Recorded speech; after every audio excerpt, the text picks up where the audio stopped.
يومئذ يفرح المؤمنون بنصر الله ينصر من يشاء وهو العزيز الرحيم وعد الله لا يخلف الله وعده ولكن أكثر الناس لا يعلمون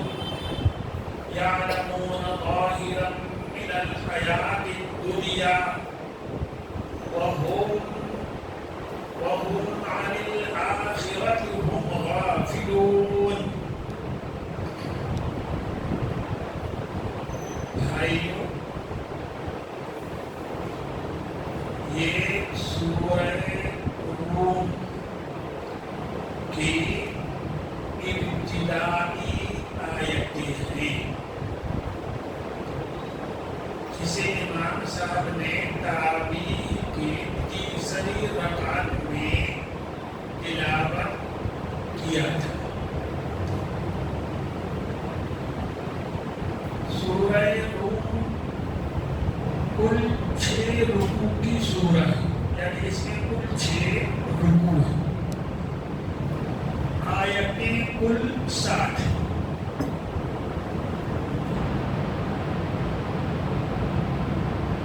کل میں نے ذکر کیا تھا کہ قرآن کریم کی حقانیت، اس کے من جانب اللہ ہونے کی دلیل، اسی طرح نبی اکرم صلی اللہ علیہ وسلم کی صداقت و سچائی کی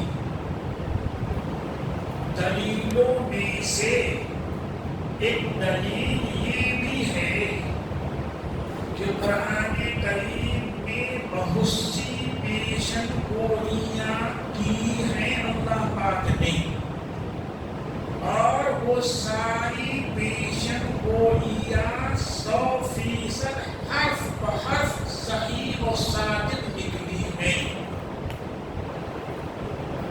اسی طرح خود نبی اکرم صلی اللہ علیہ وسلم نے بھی بہت سی پیشن گوئیاں کی ہیں. مستقبل کی خبر دینا، ظاہر غیب کی خبر دینا ہے. تو اللہ پاک نے قرآن کریم میں بھی بہت سی پیشن گوئیاں کی ہیں جو حرف بحرف سچی ثابت ہوئی ہے. نبی اکرم صلی اللہ علیہ وسلم نے بھی اللہ کے بتلانے سے اپنے کلام میں بہت سی مستقبل کی باتیں بتائی ہیں جو صحیح ثابت ہوئی ہیں، اور جو بچی ہیں قیامت تک وہ بھی ثابت ہو جائیں گی. قرآن کریم کی پیشن گوئیوں میں سے ایک کل میں نے بتایا تھا آپ کو، قرآن کریم کی آیت پڑھی تھی، ان الذی فرض علیک القرآن لرادک الی معاد، کہ جس ذات نے آپ پہ قرآن کی ذمہ داری ڈالی. کیا ذمہ داری ڈالی اللہ نے آپ پہ؟ قرآن کے سلسلے میں اللہ پاک نے حضور پہ 4 ذمہ داری ڈالی. بتاؤ 4 ذمہ داری دی اللہ پاک نے قرآن کے بارے میں. پہلی بات یہ ہے کہ قرآن کریم کے الفاظ ورد جو اللہ کی طرف سے آپ پہ اترے ہیں، آپ بعینہ انہی الفاظ و کلمات کو انسانوں کے سامنے پڑھیں گے اور الفاظ کو سکھلائیں گے. پہلی ذمہ داری تلاوت القرآن. دوسری ذمہ داری اللہ پاک نے یہ دی تعلیم کتاب کی. کتاب اللہ کے معنی کو آپ لوگوں کو سکھلائیں گے، اس کا معنی مطلب بھی لوگوں کا آپ بتلائیں گے. اور تیسری ذمہ داری کی کہ قرآن پاک میں اللہ کے جو حکم ہیں، احکام ہیں، وہ آپ لوگوں کو سکھلائیں گے اور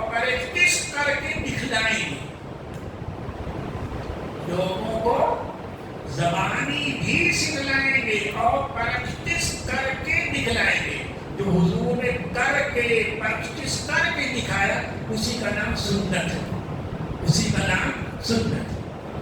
چوتھی ذمہ داری اللہ پاک نے کیا دی کہ قرآن کریم میں انسانوں کی ظاہری صفائی ستھرائی کے لیے اور باطنی یعنی دل کی صفائی ستھرائی، دل کی صفائی ستھرائی کس سے؟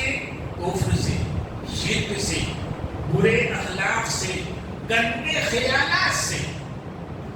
آپ لوگوں کو قرآن کے بتائے ہوئے اصول و ضوابط کی روشنی میں انسانوں کے ظاہر کو بھی صاف ستھرا بنا دیں گے ہر طرح کی گندگی سے، اور ان کے باطن کو بھی، ان کے دل کو، دماغ کو بھی کفر سے، شرک سے اور گندے اخلاق سے، برے خیالات سے صاف ستھرا کر دیں گے۔ یہ چار ذمہ داری حضور کی اللہ پاک نے قرآن دے کر کے قرآن کے بارے حضور کی چار ذمہ داری دی، اور اللہ پاک گواہی دیتے ہیں اور ساری خدمت گواہی دے گی کہ نبی اکرم صلی اللہ علیہ وسلم نے ان چاروں ذمہ داریوں کو بہت حسن و خوبی کے ساتھ ادا کیا۔ اللہ پاک کہتے ہیں کہ جس ذات نے آپ پہ قرآن کی اتنی بڑی بڑی ذمہ داریاں دی تھی اور آپ نے ان ذمہ داریوں کو نبھا دیا، اللہ پاک کہتے ہیں کہ ہم آپ کو بے یار و مددگار نہیں چھوڑتے ہیں۔ آج آپ مکہ سے بس مبوسی بے بسی کی حالت میں نکل رہے ہیں، لیکن ایک دن آئے گا کہ ہم آپ کو مکہ میں پوری شان و شوکت کے ساتھ لوٹا دیں گے۔ میں بتایا اللہ پاک نے لوٹایا مکہ میں آپ کو۔ آج چلو ایک دوسری پیشن ہوئی ہے۔ آج کی سورہ میں آج جو آیتیں میں نے پڑھی ہے اس میں ایک دوسری پیشن ہوئی ہے، اس کو دیکھو۔ اللہ پاک نے پیشن ہوئی کا مطلب بتایا تھا کل کہ آگے کی خبر میں آنے والی چیزوں کے بارے میں پہلے بدلا دینا، جو کل ہوں گی بعد میں ہوں گی ان کو آج ہی بدلا دینا، یہ ہے پیشن گوئی۔ اب اس میں سمجھو نبی اکرم صلی اللہ علیہ وسلم نبوت کے بعد 13 سال مکے میں رہے، معلوم ہے سب، شاید روز اس کا ذکر آ جاتا ہے۔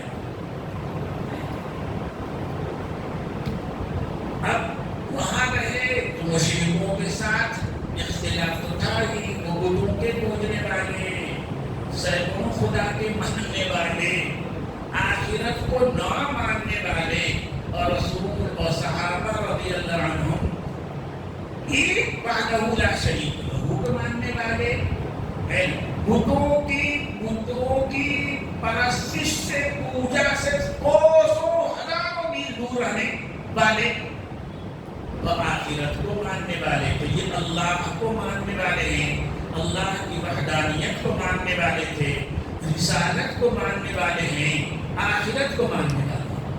اور مشرکین جن کے ساتھ رہنا تھا ایک خدا کے بجائے سینکڑوں خدا ماننے والے، آخرت کا انکار کرنے والے، نبی اکرم صلی اللہ علیہ وسلم اور دوسرے پیغمبروں کی پیغمبری اور رسالت سے انکار کرنے والے۔ جب خیال میں اتنا فرق ہوگا تو ظاہر ہے آپس میں اختلاف بھی ہوگا، بحث مباحثہ بھی ہوگا۔ ایک چیز تو یہ ہوگی کہ صحابہ میں اور مشرکین مکہ میں ہمیشہ بحثیں ہوتی رہتی تھی، اس پر گفتگو ہوتی رہتی تھی۔ ایک چیز یاد رکھیے، دوسری چیز سمجھیے کہ عرب کے پڑوس میں 2 سپر پاور تھی، ایک فارس، بالکل آج کی جیسے روس اور امریکہ ہے نا، اسی زمانے کو وہ روس امریکہ تھا۔ فارس اور روم تو دور تھا اٹلی، لیکن اس کی سرحد، اس کی حکومت عرب کے سرزمین تک پھیلی ہوئی تھی۔ ایک ملک تھا فارس، دوسرا کون ہوا؟ روم۔ تو روم تو تھا اب بھی لیکن اس کی سلطنت حکومت کہاں تک تھی؟ عرب کی زمین سے بالکل لگی ہوئی تھی. اس میں سے رومی عیسائی تھے. عیسائی ہونے کا مطلب ہوا وہ عیسیٰ علیہ السلام کو ماننے والے ہیں. اب آسمانی مذہب کے ماننے والے ہیں، اور جتنے آسمانی مذہب ہیں سب کی بنیادی تعلیم میں یہ چیز شامل ہے. کیا؟ اللہ کی وحدانیت، اکیلا خدا ہے. سب آسمانی مذہب والی بنیاد ہے ان کی. آخرت، رسالت، یہ تین چیزیں ہر آسمانی مذہب میں مشترک طور پہ پائی جائیں گی. اللہ ایک ہے، اپنے پیغام بندوں تک پہنچاتا ہے نبیوں کے ذریعے، جس کو ہم رسالت کہتے ہیں، اور مرنے کے بعد ہم سب کو دوبارہ زندہ ہونا ہے، اللہ کے پاس حساب دینا ہے.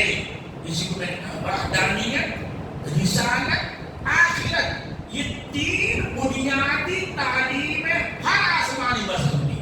تو اس میں ان تینوں باتوں میں عیسائی اور مسلمان برابر برابر. عیسائی بھی اللہ کو ایک مانے، اگر اس میں برابر کر لیتے ہیں وہ. عیسائی بھی مانے کہ اللہ کا پیغام لے کر انسان اس دنیا میں آتے ہیں، جنم لیتے ہیں، پیدا ہوتے ہیں. عیسائی بھی مانتے ہیں کہ دنیا میں مرنے کے بعد، دنیا سے مر جانے کے بعد دوبارہ زندہ ہونا ہے. تو الوہیت، وحدانیت، رسالت اور آخرت، یہ چیزیں بنیاد ہے ہر آسمانی مذہب کی. اسے مسلمان بھی مانتے تھے، عیسائی بھی مانتے تھے. اور جو انسانوں کے بنائے ہوئے دھرم اور مذہب ہیں ان میں یہ تینوں چیزوں نہیں ہے. اللہ کی وحدانیت بھی نہیں ہے، وہ اللہ خدا کو مانیں گے. پیغمبری بھی نہیں ہے، اور آخرت کا تصور بھی نہیں ہے دنیا میں بنائے ہوئے انسانوں کے.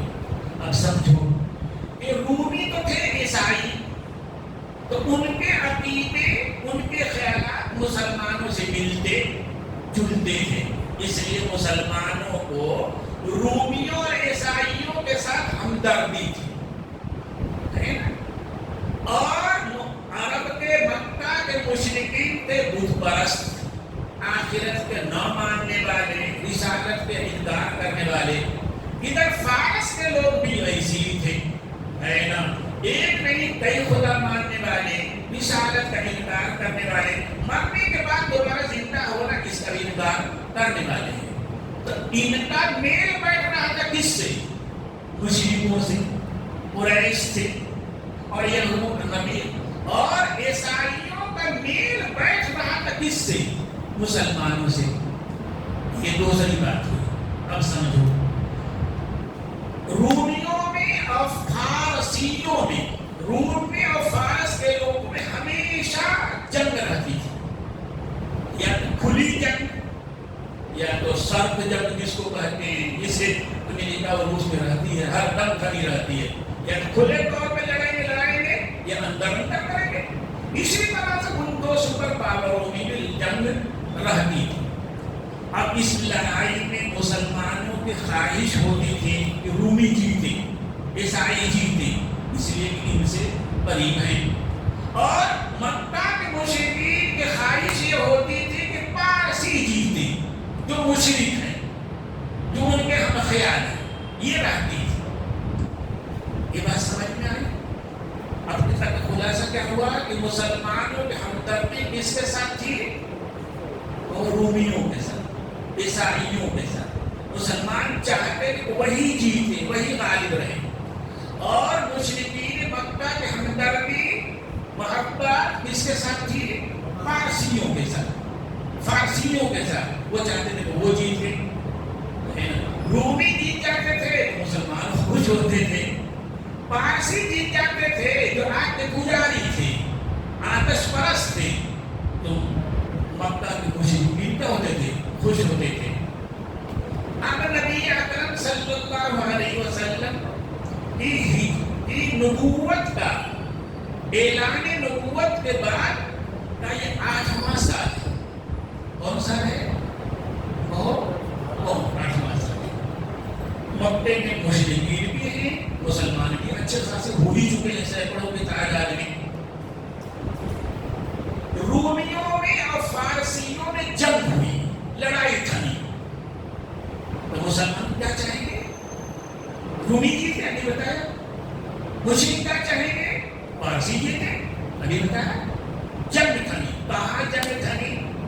ایک جگہ ازروعات، بصرہ. یہ تھا تو عرب کے سرزمین سے بالکل لگا ہوا، لیکن رومیوں کی حکومت یہاں تک تھی، تو حکومت رومیوں کی حکومت میں تھا. یہ ازروعات اور بصرہ، یہاں جنگ تھی. فارسر والے گھس گئے تھے رومیوں کی سلطنت میں، رومیوں کی حکومت میں. یہاں جنگ ہوئی اور خدا کا کرنا ایسا ہوا کہ عیسائیوں کو، رومیوں کو ایک شکست فاش ہوئی. بہت بری ہار ہوئی، بہت بری ہار ہوئی اور فارسی بالکل جیت گئے. یہاں تک کہ روم کا جو مرکزی شہر تھا قسطنطنیہ، اس وقت رومیوں کا مرکزی شہر تھا، وہ بھی رومیوں کے ہاتھ سے نکل گیا اور فارس والوں نے اس پر قبضہ کر لیا. اتنی بری شکست ہوئی تھی رومیوں کی کہ ان کی کمر ٹوٹ گئی تھی، فوج بالکل منتشر بکھر گئی تھی. کوئی سوچ بھی نہیں سکتے تھا یہ قوم دوبارہ اٹھ جائے گی. اور فارسیوں کی شاندار جیت ہوئی تھی. اب مکہ میں کفار قریش مسلمانوں کو چڑھانے لگے، مسلمانوں کو چڑھانے لگے کہ بھائی تم تو جن نصرانیوں اور رومیوں کے ساتھ دے رہے تھے وہ تو بلیا میٹ ہو گئے، ختم ہو گئے، ان کا کوئی نام لینے والا بھی نہیں بچا. اب دیکھو ہمارے ساتھ جو لوگ ہیں جن کا ہم ساتھ دے رہے تھے وہ جیت گئے، غالب آ گئے، ان کا پرچم لہرانے لگا. یہ تانے ہر کبھی پوچھیں گے، تانے مسلمانوں کو دینے لگے. اور ساتھ ساتھ ایک دن ایسا آئے گا کہ ہم بھی پارسیوں کی طرح تم کو تحس نحس کر دیں گے، ختم کر دیں گے، تمہارا نام و نشان بھی مٹا دیں گے. یہ کہہ رہے تھے. کون کہہ رہے تھے؟ کون کہہ رہے تھے بتاؤ؟ قریش کہہ رہے تھے، کفار کہہ رہے تھے. کس سے؟ مسلمانوں سے. اس زمانے میں یہ آیت نازل ہوئی، یہ سورہ اسی زمانے میں نازل ہوئی. اور اللہ پاک کیا کہتے ہیں کہ رومی جن کی طاقت ٹوٹ چکی تھی، جن کا پرچم بظاہر ہمیشہ کے لیے نگو ہو چکا تھا، جن کی مرکزی شہر قسطنطنیہ پر بھی فارس کا قبضہ ہو چکا تھا، اور وہاں آتش کدا تیار کر کے آگ جلا کر وہاں عبادت بھی آگ ہونے لگی تھی. پارسیوں نے شروع کر دیا. آیت نازل ہوئی ہے، نبوت کا 8واں سال ہے، ہجرت کے 5 سال پہلے. کتنا پہلے؟ 5 سال پہلے. غلبت الروم فی ادنی الارض، رومی ہار گئے. اعلان کرتا ہے قرآن، کیا؟ رومی ہار گئے، مغلوب ہو گئے. کہاں؟ فی ادنی الارض، سرزمین عرب سے. بہت سرزمین عرب سے لگے اور سٹے ہوئے علاقے میں، ازروعات میں، بصرہ ہے نا. اور یہ فارس سے بہت دور. فارس نے کہو کہ گھس کر مارا تھا، ایرانیوں کے گھر میں گھس کر مارا تھا، ان کو شکست دی تھی. فی ادنی الارض، عرب سے لگے ہوئے سٹے ہوئے علاقے میں رومی ہار گئے، فارسی جیت گئے.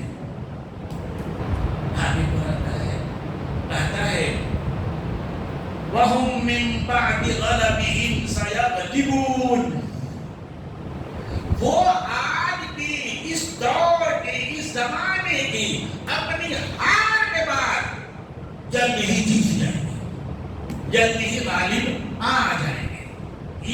دی اللہ پاک نے فی بضع سنین، انہیں چنے چند سالوں میں. بس تم جو سمجھ رہے ساری دنیا سمجھ رہی ہے کہ رومیوں کے پر چھکے اڑ گئے، کمر ٹوٹ گئی، کبھی کھڑے نہیں ہو پائیں گے. اللہ پاک نے نہیں، وَهُمْ مِنْ بَعْدِ غَلَبِهِمْ سَيَغْلِبُونَ، وہ اس بری طرح کی ہار کے بعد بھی چند برسوں میں جیت جائیں گے، غالب آ جائیں گے. اللہ اکبر. جب یہ آیت نازل ہوئی ہے، اے نہ مسلمانوں کی جان میں جان آئی. اے نہ تھے مسلمان اور مکہ کے گلی میں کوچے میں ادھر ادھر ہر کام چاہنے لگے کہ تم لوگ اس وقت کی جیت سے بہت خوش مت ہو جاؤ. آج چند سال ہوگا، اللہ پاک نے کہا ہے کہ یہ جیتے ہوئے پارسی ہار جائیں گے اور ہارے ہوئے رومی جیت جائیں گے. من بعد غلبهم سيغلبون. اس پر ابو بکر صدیق قریش کے مجمع میں یہ آیت پڑھ رہے تھے، سنا رہے تھے. قریش کی طرف سے، کفار کی طرف سے امیہ ابن خلف نے کہا کہ ابو بکر بالکل جھوٹ کہا ہے. ان رومیوں پہ کتنی بری حال ہو چکی ہے، اتنا مٹ چکے ہیں یہ کہ کبھی کھڑے ہو ہی نہیں سکتے. جیتنے کے بعد تو دور کی بات. تو انہوں نے کہا کہ دشمن خدا اللہ اور اللہ کا رسول سچ کہا ہے، تو جھوٹا ہے، تو جھوٹا ہے. اللہ نے جو کہہ دیا اس کے خلاف کبھی نہیں ہوگا. رومی جیت کر رہیں گے، غالب آ کر رہیں گے. اس نے کہا کہ آؤ بازی لگا لیتے ہیں. آؤ کیا کر لیتے ہیں؟ بازی لگا لیتے ہیں کہ اگر رومی جیت گئے چند سالوں میں تو تم کو میں 10 اونٹ دوں گا، اور اگر رومی نہیں جیتے تو تم پھر مجھے دینا 10 اونٹ. آؤ شرط لگا لیتے ہیں.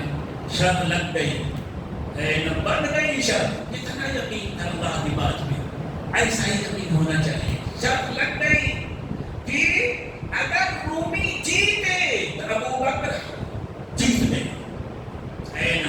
ابی بن خلف ہار گیا، وہ 10 اونٹ دے گا. اور اگر رومی نہیں جیتے تو ابو بکر ہار گئے، یہ 10 اونٹ دے گے جسے امیہ بن خلف. شرط لگ گئی. حضور کی خدمت میں آئے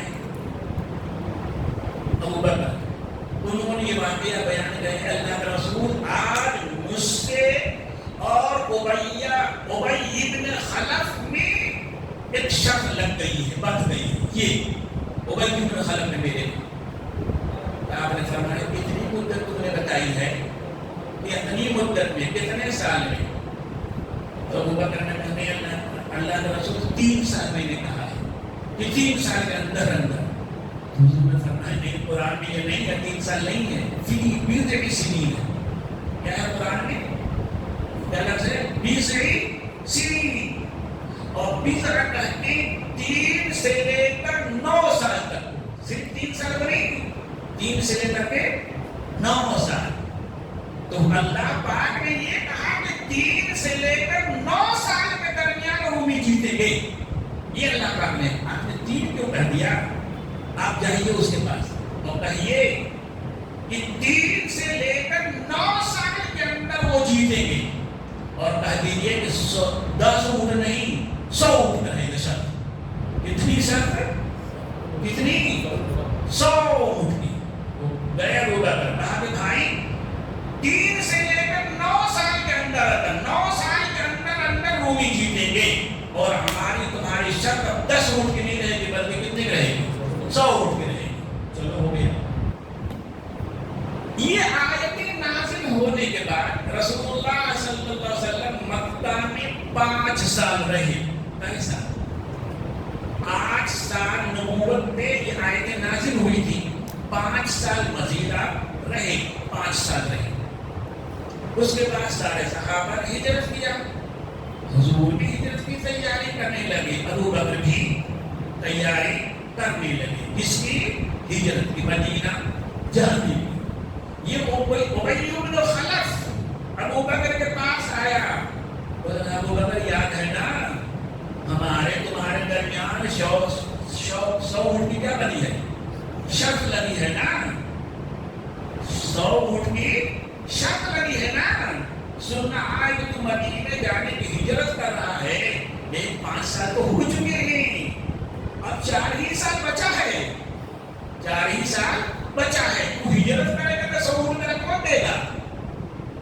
اس لیے کسی کو یہاں جو یہاں رہنے والا ہو اس کو ذمہ دار بناؤ کہ اگر 4 سال بچے ہونے کے اندر رومی نہیں جیتے تو تم مہارا جسے ذمہ دار بنا کے جاؤ گے، وکیل بنا کے جاؤ گے، وہ مجھے ثبوت دے گا، میں اسے ثبوت لوں گا، تمہیں تصور دینا ہی ہے۔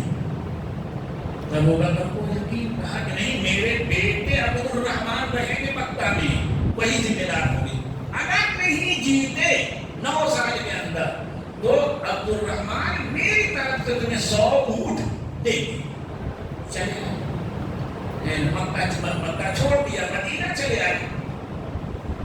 اللہ کا کرنا ایسا، اللہ کا کرنا ایسا کہ پھر رومیوں نے تھوڑی بہت اپنی طاقت اکٹھا کی، بکھری ہوئی بھاگی کونے کترے میں چھپی ہوئی فوج کو اکٹھا کیا، پھر جنگ ہوئی ایرانیوں سے، پارسیوں سے، اور ٹھیک غزوہ بدر کے موقع پر جو سن 2 ہجری میں ہوا، 5 سال کہاں گزرے تھے؟ مکہ میں۔ 2 سال کہاں گزرے؟ مدینے میں۔ کتنے ہوئے؟ 7 سال۔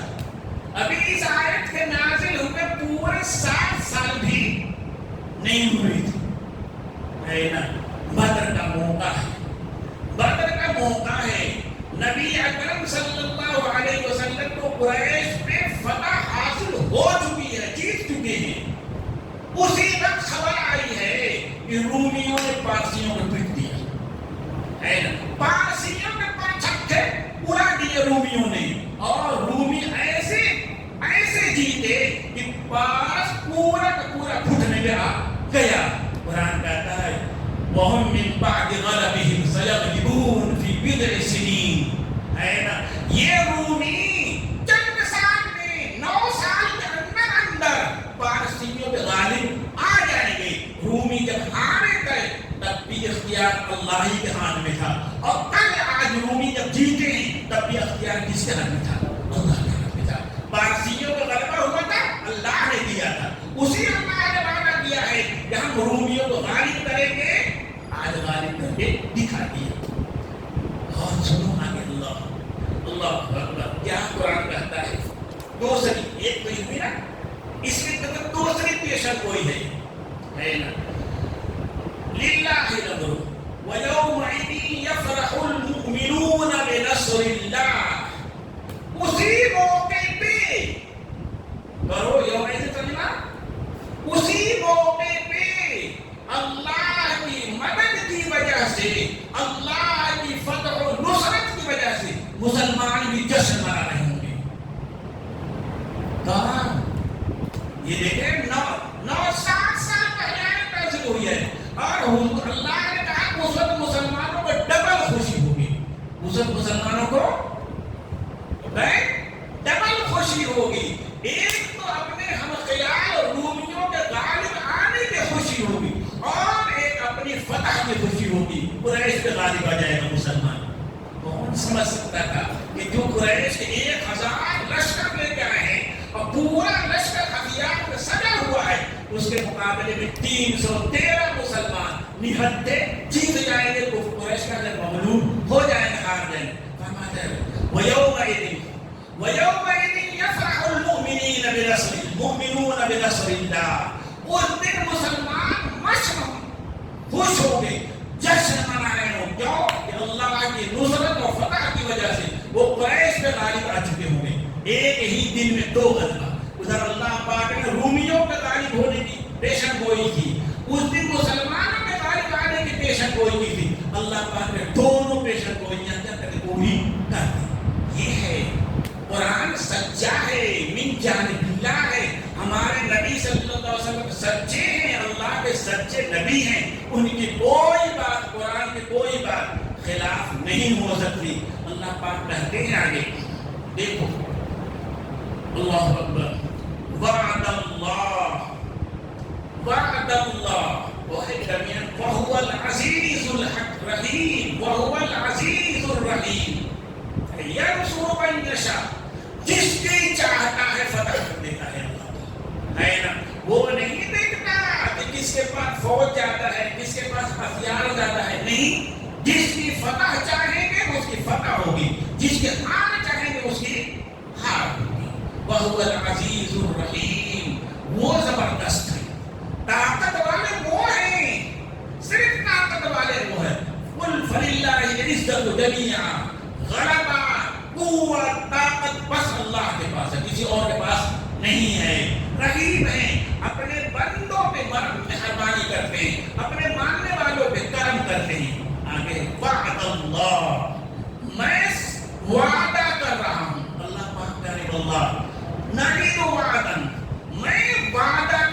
اللہ کا وعدہ ہے، وَلَا يُخْلِفُ اللَّهُ وَعْدَهُ، اللہ اپنے وعدہ کے خلاف کبھی نہیں کریں گے، جو وعدہ کیا وہ پورا کریں گے، رومیوں کو غالب کریں گے، مسلمانوں کو غالب کریں گے، یہ وعدہ میرا ہے۔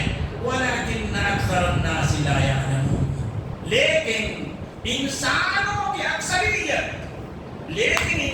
کی اکثریت وہ حقیقت کو جانتی نہیں ہے کہ غلبہ دینے والے اللہ ہیں، فوج طاقت ہتھیار نہیں ہیں، ہرانے والے اللہ ہیں، یہ نہیں جانتے حقیقت کو۔ آگے قرآن کہتا ہے اللہ رسول یعلمون ظاہرا من الحیات الدنیا، یعلمون ظاہرا من الحیات الدنیا، دو عالم ہے، بار بار بات ہو چکی، ایک یہ دنیا ہے ہماری اور ایک آخرت۔ قرآن کہتا ہے کہ آخرت کو تو چھوڑو، یہ اکثر و بیشتر انسان یہ دنیاوی زندگی کا صرف ایک رخ جانتے ہیں۔ کس کی؟ اس دنیا کا صرف ایک رخ جانتے ہیں، بس اس دنیا کا صرف ظاہری رخ جانتے ہیں، اس دنیا کا اندرونی رخ کیا ہے اکثر و بیشتر انسان جانتا نہیں ہے۔ ظاہری رخ کیا ہے؟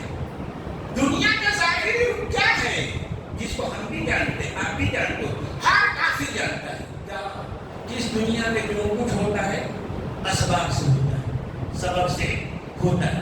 سورج نکلے گا دن آئے گا، سورج ڈوبے گا رات آئے گی، پانی پیئیں گے حساب، پیاس بجھے گی، کھانا کھائیں گے بھوک مٹے گی، یہی سب ہے نا، ہے یہ سب اللہ پاک یہ دنیا کی زندگی کا بالکل اوپن ہے، ظاہر ہے، بس اتنا ہی دنیا جانتی ہے، اتنا ہی انسان کیا کرتا ہے جانتا ہے۔ لیکن اس دنیا کی حقیقت یہ ہے کہ ان اسباب کو بنانے والا ہے نا، سورج کو بنانے والا، رات کو بنانے والا ایک اور ذات ہے، ان اسباب کو بنانے والا، ان کا خالق، ان کا مالک ایک اور ذات ہے جس میں دکھائی نہیں دے رہی ہے، وہ جس نے سبب کو بنایا ہے، جس نے وسیلوں کو بنایا ہے، وہ وسیلے کے ساتھ بھی کوئی کام کر سکتا ہے، اس کے بغیر بھی کر سکتا ہے نا۔ طاقت، فوج، اسلحہ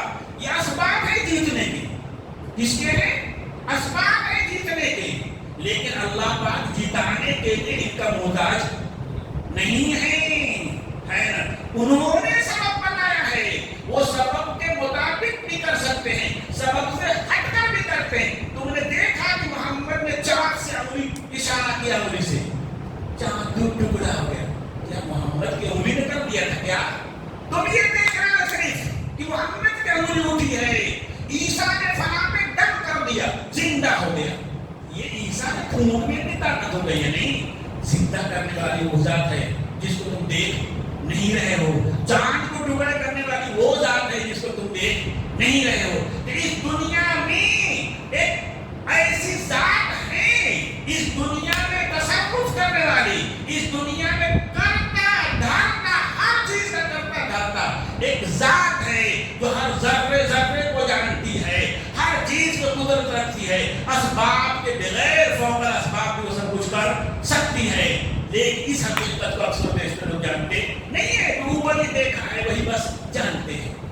اور وَهُمْ عَنِ الْآخِرَةِ هُمْ غَافِلُونَ، اور اکثر و بیشتر انسان کو تو آخرت کی خبر بھی نہیں ہے، اس کی تو ہوا بھی نہیں لگی۔ ارے جس دنیا میں جیتے ہیں یہ پورا انسان ہزاروں سال سے دنیا میں ہے، اس کے سے اوپر دیکھا اس نے، اندر تو اس کی حقیقت بھی جان نہیں سکا، تو آخرت کو تو بیچارہ نے دیکھا نہیں ہے، اس کی ہوا بھی نہیں لگی ہے۔ آخرت کو تو دیکھے گا محمد صلی اللہ علیہ وسلم آنکھ سے، وہاں کی نعمتوں کو جانے گا اللہ رسول کے بتلانے سے۔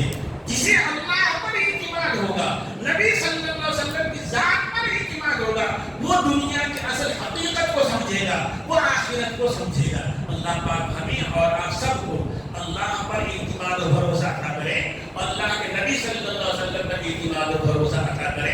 اللہم ربنا تقبل منا، اللہم ربنا تقبل منا۔ السمیع العلیم۔ الہ العالمین ہم کو اپنی ذات پہ، اپنے نبی صلی اللہ علیہ وسلم پہ اعتماد و بھروسہ عطا کریے۔ الہ العالمین اس دنیا کی حقیقت بھی ہمارے سامنے کھول دیجیے، آخرت کو بھی ہمارے سامنے اجاگر کر دیجیے۔ الہ العالمین ہمیں آپ پہ، آپ کے کلام پہ، نبی پہ، نبی کی ذات پہ پورا اعتماد و یقین ہو جائے۔ اللہ العالمین آپ کی سوا کوئی معبود نہیں، آپ کی سوا کوئی مرحم نہیں، آپ ہی سب کچھ ہیں۔ الہ العالمین ہمارے دلوں کی یہی کیفیت بنا دیجیے۔ ربنا تقبل منا انک انت السمیع العلیم وتب علینا انک انت